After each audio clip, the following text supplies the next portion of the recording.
So let's talk through each faction in Warhammer 40k and some of their best options for cracking enemy tanks, monsters and war machines.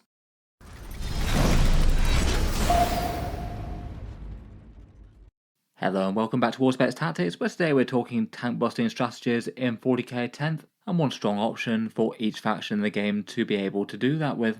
In 10th edition 40k, one of the trends was that the toughness chart was stretched out really quite a lot. Lots of things that were just kind of general purpose firepower in 9th edition became quite a lot less good at destroying enemy armor. I feel like when it's conceivable that you could be playing games against armies of Imperial or Chaos Knights, Tyranids, or Imperial Guard with a bunch of Russes or Dawns, you need to have at least some sort of answer to be able to destroy enemy monsters and vehicles, even if some armies tend to go a bit heavier on the options than others, whether the plan might be just to destroy the ones that you need and otherwise win the mission, or fall back on some of your more general purpose damage dealers, like a bunch of elite infantry with some AP and damage too.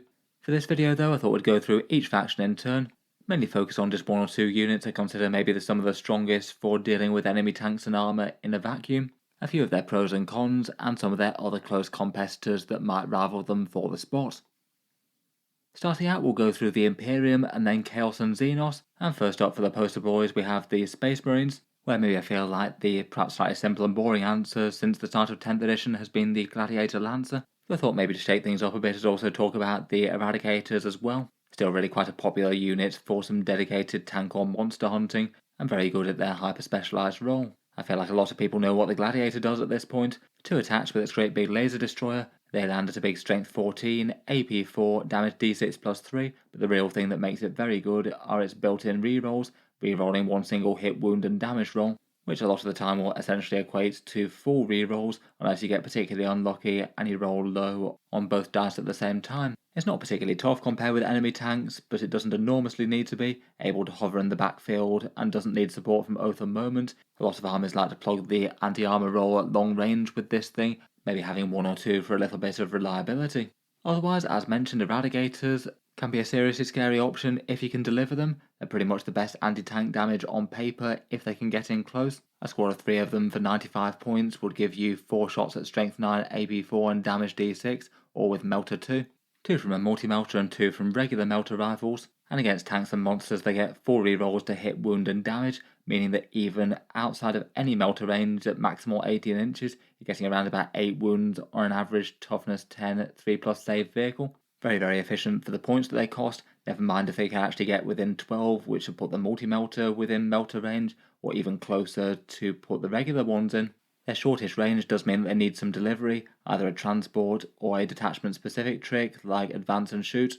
They're quite like Firestorm for the assault and the strength 10 melter, or Gladius for advance and shoot options beyond that. They are a bit monotask though and won't be so good into other targets. Otherwise, lots of pretty credible Space Marine options as well. The Repulsor Executioner and the Vindicator are other rivals for big gun tanks. The Fire Discipline combos like Hellblasters with that and Gladius are pretty much anti-everything. And maybe the Centurion Devastators are worth a shout in Vanguard Spearhead with Uriel Ventris. They've got very good firepower but are just limited by their low movement. Being able to repeatedly warp around the board with that deep strike and return to reserves is incredibly nasty.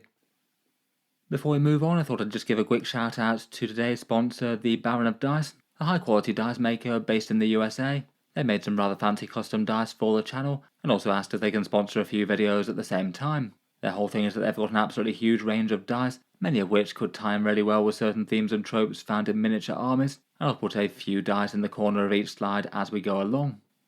These are the Auspex Tactics channel dice, available in black and white and links down in the video description. They are priced at a bit of a luxury, but I must admit they are done very nicely. I really particularly like the little dot of green in the Auspex logo, and you get 25 of them in a tin, shipping generally done from the USA. They've got loads of other designs on offer though, as we'll see as we go through the video, and they'll be linked down in the video description. If you use the code Auspex you get 5% off any order, so can save a little bit of money there. In any case, big thanks for the video sponsorship, and also the fun custom channel dice. Returning to options to lay tanks and vehicles low, next up we have the Ironstrider Ballistari for the Adeptus Mechanicus. I feel like it was hard to choose anything else but them. Really quite strong damage since the balance update, where they now don't have one Twin Links profile, but instead 2 attacks at strength 12, AP 3 and damage d6 plus 1. They do only hit on a 4+ at base, but they get sustained hits, so the chance to spike slightly high, and unusually good on Overwatch with those Cognis weapons. and Doctrina buffs can really take them to the next level. If you take Protector, they'll be hitting on a 3+, if they can afford to stand stationary for a turn, which might be kind of unlikely, but happen occasionally, they could be hitting on a 2+. Conqueror can have them hitting on an AP4, though the Iron Striders are lucky enough to be able to advance and shoot either way. It seems like they're quite a common choice in competitive lists to fill the anti-tank niche. I've seen plenty of people taking squadrons of 3 of them for such. They're at least fairly tough as well at 7 wounds, toughness 7, with a 5+ invulnerable save, and extra nice in the Skitarii Hunter cohort where they've got an option to get stealth and other useful things like a reactive feel no pain stratagem. Overall, just seems to be hard to go too far wrong with them. Really quite fast and flexible, able to fall back and shoot, fairly tough and good damage output. Not too surprising why they're one of the most popular. Besides these though, as often is the case, the Cataphrone Breaches are worth a mention in AdMech. Heavy arc rifles are really general purpose, and they have anti-vehicle 4+, particularly good at punching up against tough stuff with a Tepres Manipulus along as well. And otherwise it's quite nice that the gun tanks are actually not so far behind compared with what they used to be. The Onager Dunecrawler with its great big neutron laser, and the Scorpius Disintegrator and its Ferromite cannon. Both of those have a few of their own advantages over the Iron Striders. They'll probably still rank the Chicken Walkers highest personally. For the Adeptus Custodes, they've got lots of general purpose units. Guardian Spears can just about lay anything low, and they're usually sufficient to deal with enemy heavies, particularly as they're most commonly run in Shield Host these days, and you can get critical hit 5+ lethal hits, which is all rather nice. Anything from Wardens to Allarus Terminators to Custodian Guard will hit really hard. I guess for dedicated anti-tank though, the Caladius Grav tank is still commonly used. For 215 points, it's just an all-around efficient datasheet. 4 shots with the big twin heavy blaze cannon, 4 attacks at ballistic skill 2+, strength 12, AP3 and damage d6+2, and twin linked and lethal hits against monsters and vehicles, so most of the time you're going to be converting the vast majority of those attacks into successful wounds. The tank itself is nicely tough to return fire, 14 wounds at toughness 11 with a 2+ save, and with its average damage output, it does around about 13 wounds or so to a toughness 10 save 3+ vehicle for that points cost, so a pretty good chance of one-rounding things like Predator tanks. Moving on to the Demon Hunters, and for the Grey Knights, it was pretty much always going to be one of the Dread Knights. For this one I decided to talk about the Grandmaster Dread Knight, just because out of the two he feels a bit more dedicated anti-armor relevant, particularly with his inbuilt rerolls in close combat. He's 210 points, so a little bit more than the regular Dread Knight. At range he strikes with a heavy side cannon that can definitely chip away a bit of damage, 6 attacks at strength 10, AP2 and damage 3 with ignored cover. Can definitely stack at least a bit of hurt on enemy medium tanks. It's in melee where he really shines though, often taking the Nemesis Great Hammer now that it hits on a 3+, 5 attacks at strength 14, AP3 and damage d6+1, and once per battle round he gets to go into rage mode basically, rerolling all hits, wounds and damage, and basically utterly demolishing an enemy vehicle. For an average toughness 10 or 12 vehicle with a 3+ save, he'd average around about 17 wounds or so should safely kill the vast majority of medium battle tanks and be pretty nasty against anything a fair bit tougher. For the points cost, I'd say that the Dread Knight's durability is merely okay, certainly not standout for a big 210 given lowish toughness. Perhaps the biggest difficulty is reliably getting them into melee. You could maybe use rapid ingress to get him close, maybe the +1 to charge enhancement, or maybe things like the Sigil of Exigence to rescue him from being shot and then set him up somewhere else behind terrain but still quite aggressively. They're not quite as easy to get very long charges with as the regular Dread Knights. As mentioned, the regular ones can be just really fast across the board. Getting an automatic 6-inch advance and still being able to charge is quite a big deal. They won't be quite as brutal against tanks and vehicles though without those fairly godly rerolls. Otherwise, Brotherhood Terminators delivered by Drago are a big threat to basically everything in the game. Very likely to make a charge off the drop with Drago's special rule, lethal hits on the charge, and Grandmaster Drago's higher AP and higher damage profile to help them out with that. Brotherhood Librarians could chip in a little bit with a few mortal wounds from Vortex of Doom, though are priced at a bit of a premium these days. For Sister of Battle, with a unit of Paragon Warsuits and Morven Val, they've got one of the most terrifying anti-tank units of all of Warhammer 40k. Morven Val herself costs 160 points, and the Paragon Warsuits are a fairly whopping 210. So between them, they're 370, but basically are such a terrifying unit that they can absolutely tear the middle out of an enemy army if they are given even a single turn to activate maximally. They've got multi-melters and grenade launchers at range, Morven Val's got a missile launcher, quite nice general purpose melee attacks, and then with Morven Val and the Paragon Suits buffs, they get +1 to hit and wound monsters and vehicles. And also on top of that, Morven Vial gives them full rerolls to hit and wound, so basically whatever their damage profiles would be, that'd still be fearsome with those two buffs going on. Even if they were firing their multi-melters only at 18-inch range, so not within melter range, and not using any miracle dice, you still average 14 wounds to a 3+ save vehicle, and between the grenade launcher's missile launcher and the Fidelis heavy bolter, you're going to do a lot more carnage in that same turn as well. You could make the damage output a little bit better by throwing in some automatic 6 miracle dice to the damage results, and Bringers of Flame can make them more mobile, giving them the assault keyword and strength 10 at 12-inch range. Then they're pretty much just as terrifying again in close combat, mass strength 8 AP2 and damage 2 attacks with those swords, plus Morven Vial herself, who can double her attack profile for a miracle dice now. They'll still get the same +1 to hit and wound monsters and vehicles, and Vial's rerolls again. It is kind of hilarious thinking that if these girls could get the jump on an enemy tank column, they'd have a pretty reasonable chance of destroying something like 4 main battle tanks or so, if they were using maximal buffs and got in close. I feel like they're a unit though that just has basically near limitless damage against the right targets, but at least a little bit close range with it and do need to get in fairly close. They're not really all that tough to enemy firepower, and they're going to be an absolute #1 threat priority. They'd either need to use smart use of terrain, maybe things like rapid ingress or reserves, or maybe good use of cover and the Armour of Contempt version that they have in Bringers of Flame.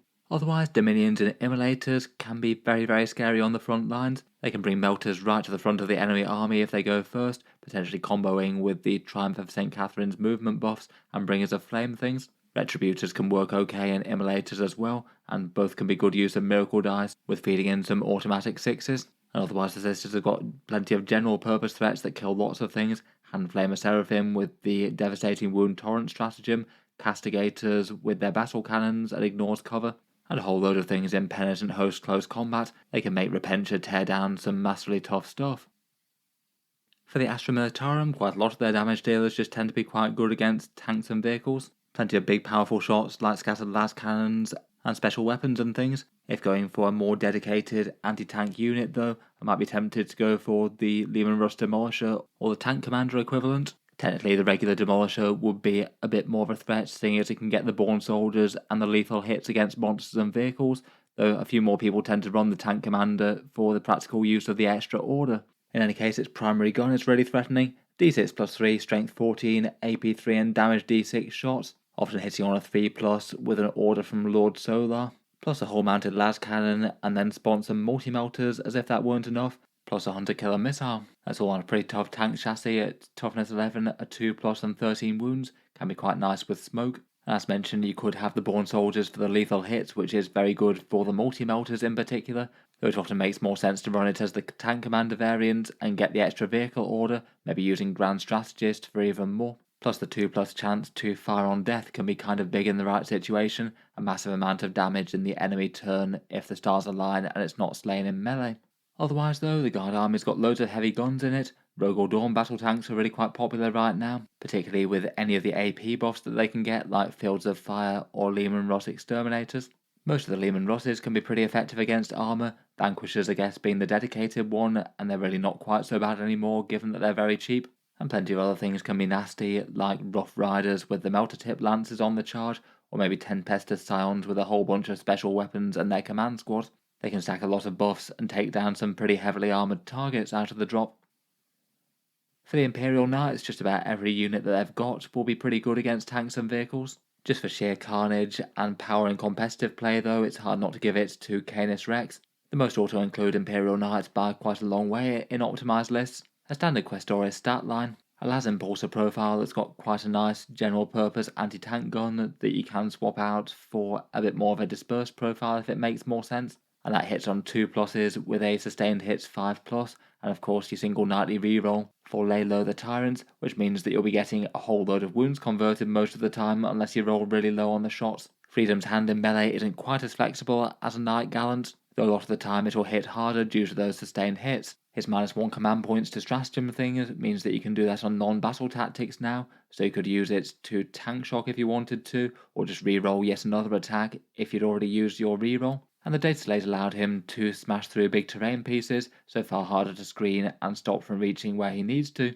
As with plenty of the Knights, maybe his biggest weakness for taking him down is being killed in melee. The Knights have got big profiles and lots of wounds, but they aren't as hard to kill if they don't have an invulnerable save. Otherwise, most of the rest of the Knight army is kind of in competition. Armored Warglaives are great with the rerolls and the big melter attacks, plus do fine in melee as well. The Knight Atropos is a fairly dedicated anti-tank and anti-titanic knight. It's fast moving and gets its invulnerable save in melee. The Knight Lancer moves incredibly quickly, gets an invulnerable save in melee and a lance melee profile with a gallant style attack, so enormous anti-armor damage there. The Castellan's hilariously dangerous with that volcano cannon, capable of ending battle tanks in a single shot, and the Errant's pretty brutal and close as well with that thermal cannon. In general, mass armor isn't usually going to be the biggest problem for Imperial Knights.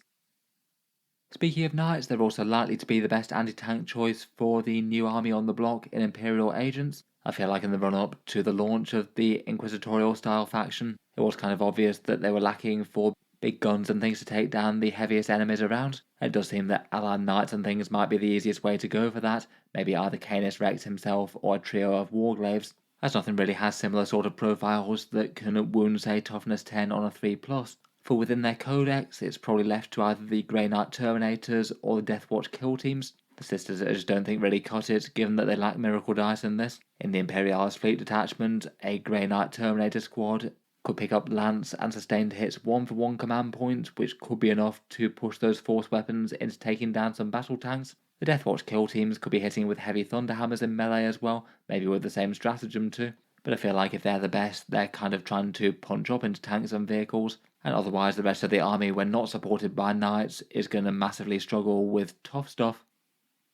Finally, for the Imperium, we've got the Divergent Space Marine chapters, all of which have at least something worth talking about on their anti-tank profiles. For Blood Angels, pretty much literally anything that's charging with Red Rampage and the Liberator buffs is capable of dragging down armoured war machines, +2 strength, +1 attack, lance and lethal hits all in one go. It's even going to make things like standard jump intercessor chainswords hit really hard, never mind them being super standout on attached characters. I'd guess that Death Company and Sanguinary Guard are going to be interesting options as well, though it's maybe a bit unclear just how good they'll be until Games Workshop releases their new updated points. For the Dark Angels, Deathwing Knights feel like an easy choice there, 235 points for the tankiest Terminators in the game, and with their boosted profiles and the balanced data slates, they can be a great threat to anything. Their anti-vehicle maces get you 16 attacks at strength 6, AP 2, damage 2, and will wound all monsters and vehicles on a 4+, plus you have the Sergeant with the boosted weapon. On average, it works out to be around about 12 wounds to most toughness 10 and 3+ save vehicles in one round, which is pretty intimidating for a unit that's really quite so tanky. For the Black Templars, Helbrecht and Sword Brethren will basically kill just about anything in the game when they've got the maximal buffs going. They can get lethal hits from a Vow or a Castellan attached as well, critical hits on a 5+ from Helbrecht, and the Sword Brethren give themselves and Helbrecht +1 damage as well. Even just Helbrecht, 1 Castellan and 5 Sword Brethren have a pretty good chance to one-shot something like a full-scale Chaos Knight in a single round of combat if you do use maximal buffs and vows on them. Finally, for the Space Wolves, I feel like the Thunder Wolves are probably most worthy of the shout. I'd say they're more just good damage against everything though, as opposed to being dedicated anti-vehicle. They're really fast, very tough with their Storm Shields, and the squad's +1 damage boost on the charge applies to the characters attached Power Fist or Thunderhammers, so they'll get to be damage free with lethal hits from the battle leader, plus mass attacks from the squad, and any other damage stratagems that you might have from your detachment as well. Often Stormlance or Champions of Rust, champions could get you some extra AP. Any of these guys could just borrow a bit of Space Marine firepower if they wanted as well, maybe things like Vindicators or Gladiator Lancers if they wanted a bit of dedicated anti-armor shooting. Talking of Vindicators though, let's move on to the ranks of Chaos. I've chosen to mention the Chaos Vindicator for the Chaos Space Marines, 185 points for a dedicated big gun tank. Fairly tough with 11 wounds at toughness 11 and a 2+ save. Quite nice if you can just nose into cover or maybe use the Armor of Contempt stratagem in Renegade Raiders. As with the Lehman Russ Demolisher, its big gun is very punchy, d6 +3 shots at strength 14, AP 3 and damage d6, plus you can fire it in melee and do so with no penalty as well. So it doesn't really have to worry about being on the front lines. It'll usually have sustained hits from a Dark Pact, and then it can either go off on a 5+ if you're taking the Pact-bound Zealots detachment with the Nurgle mark, or get the Assault keyword and potentially AP4 against things on objectives in Renegade Raiders. Feels like it's hard to go too far wrong with just being really quite dangerous and pretty tanky if you do want some dedicated anti-armor. For other options, the Predator Destructor with Lascannon sponsons is fairly general purpose, though both the autocannon and the las cannons can be scary enough to tough stuff. Lords with Legionaries or Chosen are just generally efficient against most things, a bit better against infantry versus tanks and vehicles, so they definitely can punch up when the Lord activates his Rage mode for a turn. And perhaps Forge Fiends are worth a mention as another dedicated gun vehicle. Triple ectoplasma cannon with the devastating wounds to punch through invulnerable saves hopefully, particularly nasty in Undivided in Pack Bound where you might be able to re-roll those wound rolls, or Soulforged Warpack. All the Chaos Firepower gets on pretty well with Abaddon the Despoiler and Hellbrutes as well. They are kind of massive investment, but between the two you can make a ridiculously efficient firebase. World Eaters like to scrap their enemy vehicles and monsters in melee, and for dedicated anti-armor duties it's probably going to be between the Exalted 8-bound and Angron himself. I thought I'd primarily focus on the 8-bound for this one though. The Exalted 8-bound are 155 points for 5 of them. They're really not that tough for that points cost, but they are very fast and very dangerous. They move 9 inches with the infantry keyword for good terrain interaction, and then they can get some incredibly long charges. Maybe scout moving with Lord Invocatus if you want to. And then if the blessings align you can get +2 to charges, advance and charge from a blessing as well, and maybe even triple down on that with a 1 command point for a 6-inch advance. And if you manage to go maximally on all of those, that'd add up to an average 24-inch charge threat range, move 17 inches initially and then charge further. They do have deep strike as well, so in theory you could use rapid ingress to drop somewhere safe and then have them march up the board and get in for a very short charge after. When they get there, their melee is pretty spectacular. On the charge they've got 14 attacks at strength 15, AP 3 and damage 2.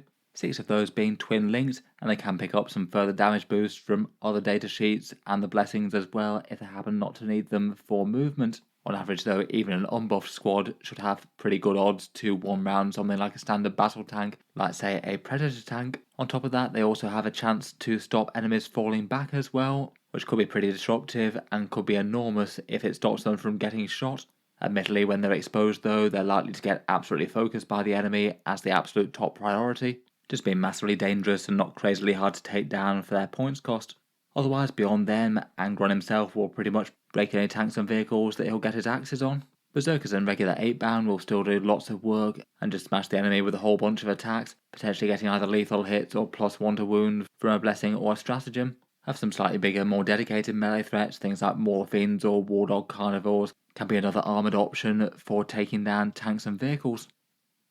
For the Death Guard, they maybe have a slight weakness in not having all that many things that are absolutely amazing at taking down heavy armour at long range. Plague Burst Crawlers and Predator Destructors both aren't terrible, though maybe not stand out for the role either. They pretty much guarantee a big hurt on near enough everything though. 10 Plague Marines in a Rhino with a Biologist Putrefier should have enough damage to one round most battle tanks and likely take a chunk out of things that are much bigger as well. Ideally using a Rhino to deliver them into a range where they can shoot and then get a charge off hopefully. In a maxed out Plague Marine squad you can take 5 heavy plague weapons, so 3 attacks at strength 8, AP 2 and damage 2 there.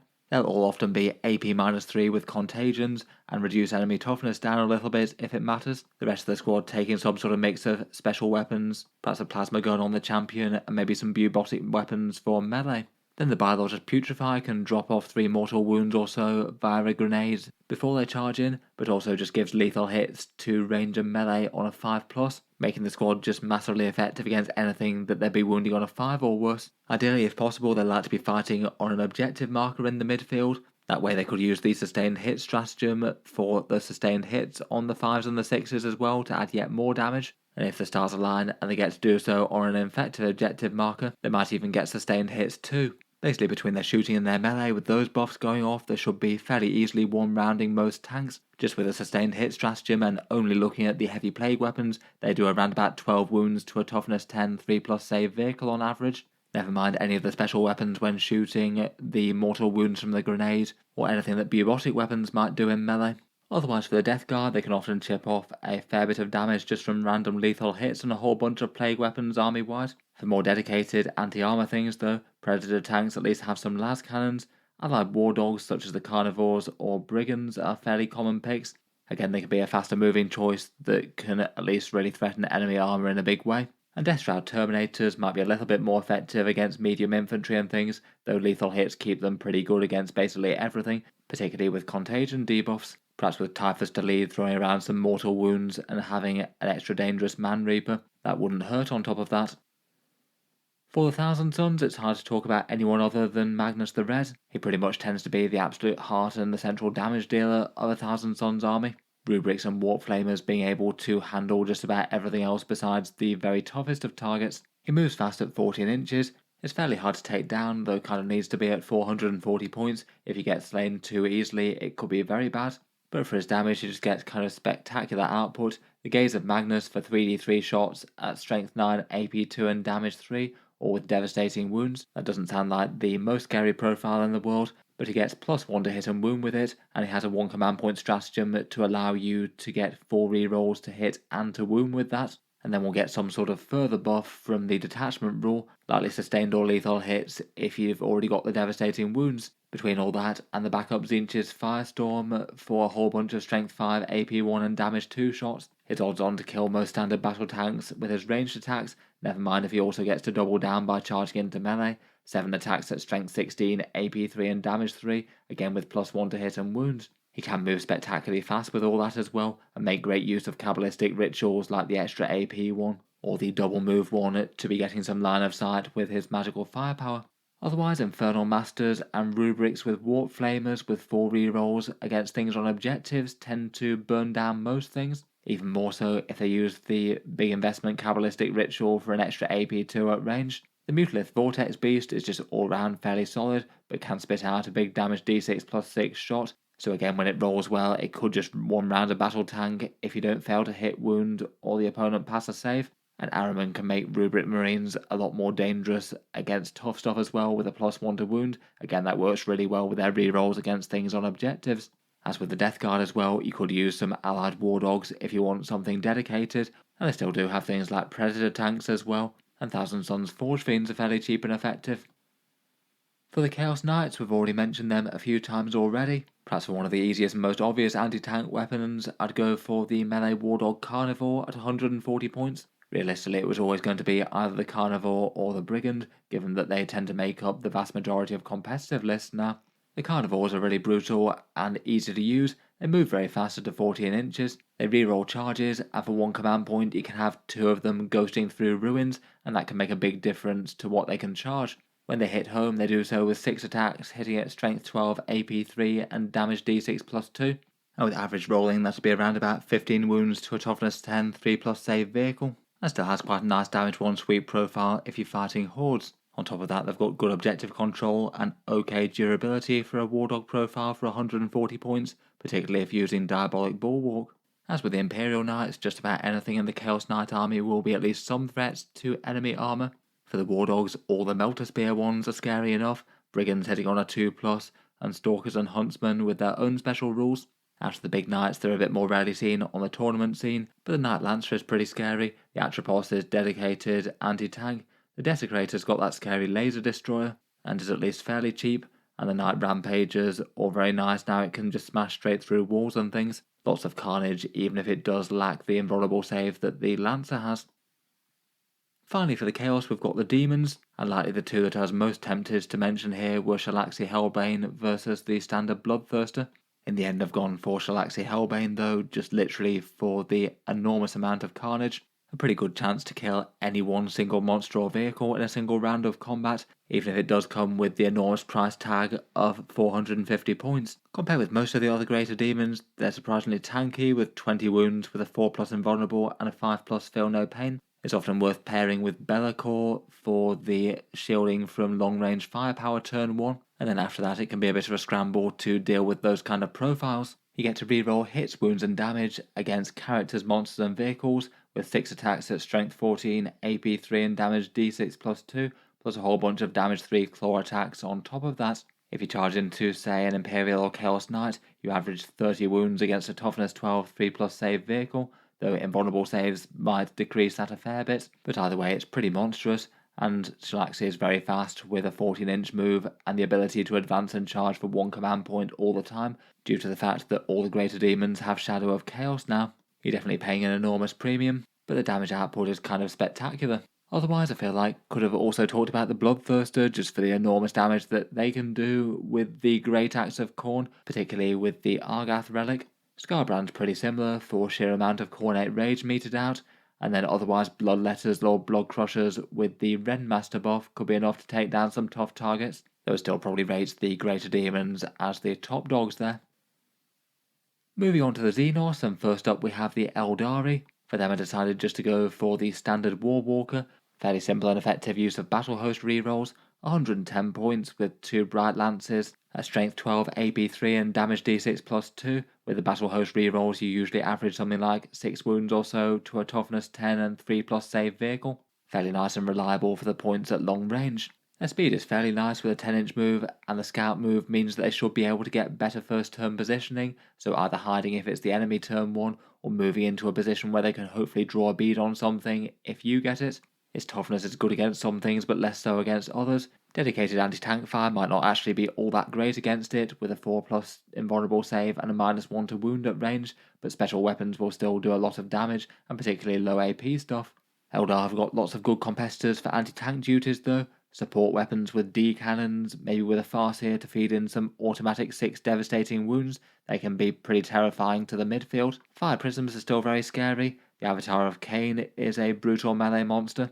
Falcons and Fire Dragons, maybe the one deploying the other, can really put the hurt on enemy heavies, and Fugan can be interesting with a Farseer on tow, potentially even doing automatic 6s to hit with his mighty Fire Pike. For the Drukhari, I've gone for the Scourges, though I fairly happily could have gone for the Ravager as well. Scourges are a kind of hard unit to pass up, even if they are priced at a kind of big premium at 120 points for 5 lightish infantry. They are basically heavy firepower that your opponent's unlikely to be able to shoot back most of the time though, potentially moving out with their 12-inch move, hitting the enemy with a bunch of Dark Lances or Haywire shots, and then jumping back behind terrain so they can't be shot in return. You could potentially have multiple units doing that for the first few turns of the game, and then maybe commit them a bit more fully towards the end of the game. Perhaps if they need to make dashes for primary objectives or doing secondary objectives, that 12-inch move and a further 6-inch after that means that they can move incredibly fast. Otherwise though, the Ravagers just efficient anti-tank firepower for 110 points. 3 Dark Lances is really nice for that points cost, and they do still have some built-in rerolls as well. Both Ravagers and Scourges as well are particularly potent in an Inari battle host. Getting a single hit and wound reroll on all of that lance fire is absolutely scary.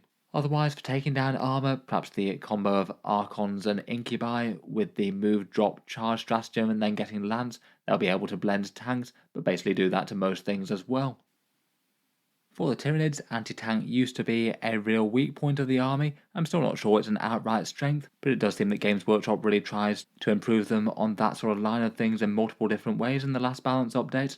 Buffing the Tyrannifex's Rupture Cannon in a big way, helping out Zoanthropes with Neurotyrants joining them, giving Norn Emissaries strength 10 in combat with the new Synapse, and Hive Tyrants handing out lethal hits with their Onslaught aura, or those help out against tough stuff. For this one I've decided to give the crown to the Casino Cannon that is the Tyrannifex with the Rupture Cannon. They do seem to be genuinely seeing quite a lot of tournament play at the moment, often 1 or 2 Tyrannifexes hovering in the back, just so no one enemy heavy or tank can really feel safe about itself until they're dealt with, and they're monstrously tough if you do try and do that. The Rupture Cannon's got 2 shots at strength 18, AP 4 and a big damage D6 plus 6. They've got heavy keywords so they hit on 2s, and roughly they tend to average 1 failed save against a toughness 10 to 12 vehicle with a 3+ save, though higher saves, cover and invulnerable saves will make that a bit less likely. Obviously it's enormously swingy depending on whether or not you get the damage through or not, and then how high you roll on that D6. They could work quite well with a Hive Tyrant, potentially using the assault keywords to get them moving up the board quite quickly, 9 inches and then advance and shoot. And it could work out quite well for the Hive Tyrant's free stratagem as well, depending on what else is on offer on the detachment. Just plugging in a single command point reroll to a failed wound roll on a Rupture Cannon could be quite a big deal too. Besides that though, with their massive toughness, they're just not going to be too practical for the enemy to try and take down too easily. 16 wounds with toughness 12 and a 2+ save, and a roll to cancel 1 single big attack. That's basically Land Raider toughness for significantly less than a Land Raider, even if they don't get Armour of Contempt. And it can mean that they're not really too bad as being used fairly aggressively even on the front line. They won't really exactly want to be in melee, but they certainly might not die there. In general, not too bad for essentially the Tyranids' big heavy main heavy battle tank, particularly as they're one of the better models in the range in terms of money for the points that you get. Otherwise, Zoanthropes and Neurotyrants are pretty nasty with their lethal hit las cannons essentially. the Neurotyrant giving them +1 to hit and fall back and shoot. Exocrines and Maleceptors are fairly good anti-everything gun turrets, particularly with lethal hits and advance and shoot from a Hive Tyrant. Norn Emissaries are significantly better than they were against tanks now at their strength 10. Still not really stand out for their cost, but they are very, very tough on a midfield objective. And worth mentioning Old One-Eye the Carnifex as well. He's got some very nasty melee when he is leading another Carnifex in a brood, with 4 rerolls to hit and wound on some frightening profiles on those claws. Next up, for the Genestealer Cults, they're another faction that really struggle for anti-tank at the moment. For some reason, Games Workshop in their wisdom decided to go through the codex and basically change all the profiles that used to be good against tanks, so they're now a lot better against more sort of medium or elite infantry. Things like the mining lasers, demo charges, and the aberrant weapons dropping from damage 3 down to damage 2. In absence of big hitting strength 12 demo charges anymore, I feel like most of the faction tends to be either using big combos or is just sort of merely okay against tanks. And for this one I decided to go for the unoriginal option and go for the Achilles Ridge Runner, which does still spit out some at least fairly efficient anti-tank shooting, and of course has its fairly godly debuffing special rule. They're 75 points each, at least somewhat tough for the cost, at 8 wounds at toughness 7, which I think is fine for that price. Really quite fast and scout, so they can hopefully hide or get a line of sight when they need to. And then when they strike, they can hit with D3 shots at strength 12, AP 3 and damage D6 +1, blast to help out a little bit against medium infantry, hitting on 3+ with a spotter, and also get a twin heavy stubber thrown in as well. For 2 of them, for 150 points, they average around about 7 wounds to a toughness 10 at 3+ save vehicle, which definitely isn't nothing. Plus also they have perhaps their primary purpose with their debuff rule to give you extra AP against one target at range and melee. It definitely looks like some people have been fielding them in that kind of configuration, even if a lot of people like to just go with the heavy mortar and be able to put that rule exactly where they need it. At the moment they seem to be good to the point where a lot of armies are running 3 units of them, some with heavy mortars and some with mining lasers. Otherwise a Biophagus with either mining weapon acolytes or aberrants can do a reasonable number on most tanks and vehicles. The lethal hits helps a lot there, and the Host of Ascension combo with the lethal and sustained hits on the Primus on a 5+ with a Neophyte block with mining lasers and seismic cannons. Again, that should be enough lethal hits to hopefully threaten most medium vehicles. I still say that overall it's a big weakness of the faction though. I do wonder if Games Workshop might be buffing some profiles next time they get a balanced data slate for them. For the Leagues of Votann, for some dedicated anti-armor, I've chosen the Sagittor for 115 points with their high-las beam cannon, 2 attacks at strength 12, AP 3 and damage D6, or with sustained hits D3 if you roll those 6s. And with their scout move they should hopefully be able to draw beads on early game targets, particularly the ones that get doubly marked with Judgment. Against the 2 Judgment token units they average around about 6 or 7 wounds against a toughness 10 3+ save vehicle. That bit includes both the beam cannons and the bolt cannons as well, and I think that's fairly impressive at least for a fast moving scouting transport that can also drop off some Hearthkin warriors to the midfield or be a bunker to charge from for some Chthonian berserks. Overall they're pretty efficient and tend to be present in the majority of competitive lists. Leagues of Votann definitely have lots of other options though, and the +1 to wound from Judgment tokens can definitely give lots of things a lot of power against tough stuff. Hearthcard Vulcanite spam with sustained hits too will do a lot of damage to most things given the amount of mortal wounds. The Hecaton Land Fortress is particularly scary, either with a conversion beam cannon or a railgun. And otherwise, Grav Thunderkin or Chthonian Berserks can also be particularly nasty if they manage to get in close. For the forces of the Necrons, they've got several decent options as well. I feel like for dedicated anti-tank and things though, the Void Dragon is probably worthy of the standout mention. I guess he is pretty well one of the big deities of machines and mechanisms. He's 290 points, and he is kind of notable that he's good against vehicles but not against monsters due to his anti-keywords. As with the rest of the Catan, they're crazily durable, 12 wounds at toughness 11 with a 4+ save and a 5+ feel no pain and halving damage. Weirdly, it means that volume fire with a bunch of lethal hits is probably just as much threat to him as most big anti-tank weapons. If you leave him half killed, which you're kind of likely to if you go for him, he's also going to start regrowing wounds with reanimation protocols as well. For his damage, in melee he gets 5 attacks with his Spear of the Void Dragon, all at strength 12, AP 3 and damage D6 +2 and anti-vehicle 2+, so that averages 16 wounds to a 3+ save vehicle in melee. On top of that, he gets a bonus chance to rip out some wounds from some vehicles in the shooting phase, and also gets to throw his spear around as well while he's doing his Voltaic lightning attacks. His main weakness is that, like the rest of the Catan, he's very slow on the board. Potentially with Hypercrypt you could warp him into one of the board edges, at least get within 9 inches of something, or he could just move towards one of the midfield objectives and dare the enemy to come and take it off you. Otherwise, lots of scary anti-tank weapons for the Necrons. The Nightbringer will be very similarly nasty against hard targets and gets a good shooting attack as well. Doomsday Arcs are really powerful shooting that can sit in the backfield, as are the Locust Heavy Destroyers with their big flat 6 damage Gauss weapons, and the Monolith, particularly in Hypercrypts, can certainly chip in with a whole bunch of Death Rays and a Particle Whip. Not very easy to take out unless you have some spectacular anti-tank firepower, and it's got enough big profile weapons that you're not really going to be able to ignore it too much. For the Tau Empire, again I'd rate a fair few options as at least kind of similarly effective against tanks and vehicles. Though for the focus mention I've gone for the Hammerhead, still a reliable staple in lots of competitive lists despite the points rise. Its railgun spitting out a single huge shot at strength 20, AP 5 and damage d6 plus 6. Getting the heavy keyword if it can remain stationary, and devastating wounds for at least a small chance to just bash straight through invulnerable saves. Its targeting array allows you to reroll either a hit or a wound, and it gets a +1 to hit against monsters and vehicles, which can be combined with guiding for +1 ballistic skill, so you could still potentially be hitting on a 2+ on the move. The ion cannon's also very good as well, perhaps particularly in Montcar with the lethal hits on the go. It is a lot more generalist, but maybe if we're focusing on dedicated anti-tank, then the railgun would still be the way to go there. Then on top of that, it gets a particularly nasty Alpha Strike with 2 Seeker missiles as well, which are strength 14, AP 3 and damage d6 plus 1. Between that and the railgun, if it gets guided against a vehicle target, it averages around about 12 wounds or so. So a pretty reasonable chance of crippling or destroying one of its peer tanks from across the board. Obviously that's really swingy though. If the railgun fails to convert for some reason, then it's not going to deal anywhere near as much damage. It will then drop off a bit as well after the Seeker missiles are gone. Otherwise though, Tau have got lots of other really viable choices. Broadsides with heavy rail rifles are so much more efficient. Now it's 90 points per suit, you just never really want to take 3 of them anymore. They're very nice in Montcar with being able to advance and shoot. Skyrays are pretty well balanced with the Hammerhead and just have a slightly different flavour of attack profile. Maybe the main difference is just not being quite as front-loaded towards Seeker missiles on turn 1. Some Forged suits get some very nice rerolls against tanks and vehicles, particularly nice in Retaliation Cadre, dropping close with Farsight perhaps, and standard squads of Fire Warrior Breachers jumping out of Devilfish when they've got maximal buffs can just absolutely flatten the enemy tanks as well, even if realistically they're a fair bit more effective against infantry. Finally we come to the Orks. I'd say they're a faction that again have kind of limited options for dealing with armour.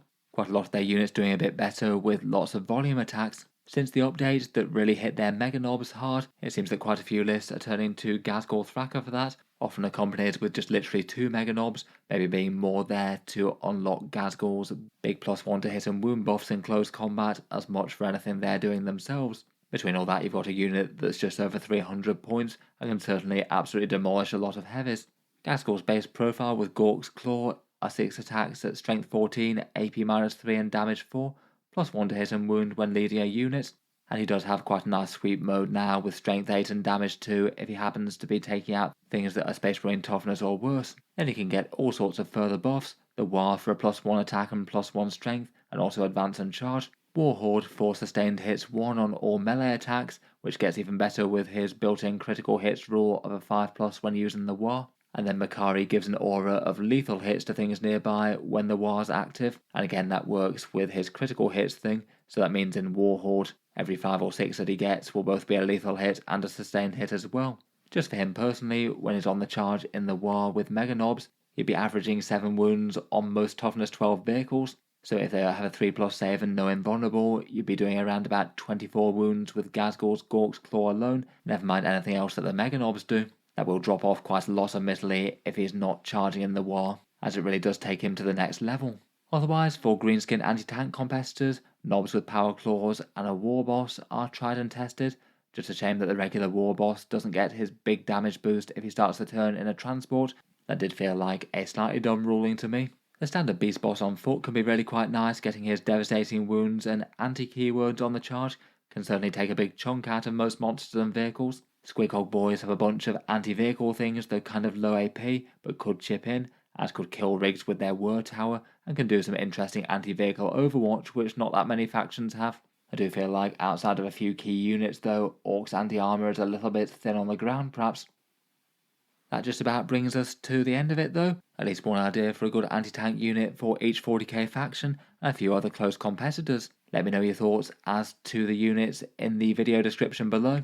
What do you most like to fill out the anti-tank role for your given army or codex? Look forward to hearing your thoughts and what does it best for your army. As ever, a massive thank you to Baron of Dice for sponsoring the video. Feel free to check out those custom dice down in the video description. There's quite a few on offer that could be relevant to plenty of 40k factions. They ship worldwide from the USA, the postage can be a bit if they go overseas, and that code Auspex will get you a 5% off if you did want to pick some up. If you've enjoyed the video, then feel free to subscribe to Auspex Tactics, while I'll certainly keep the regular 40k videos coming. I do tend to post new ones just about every day.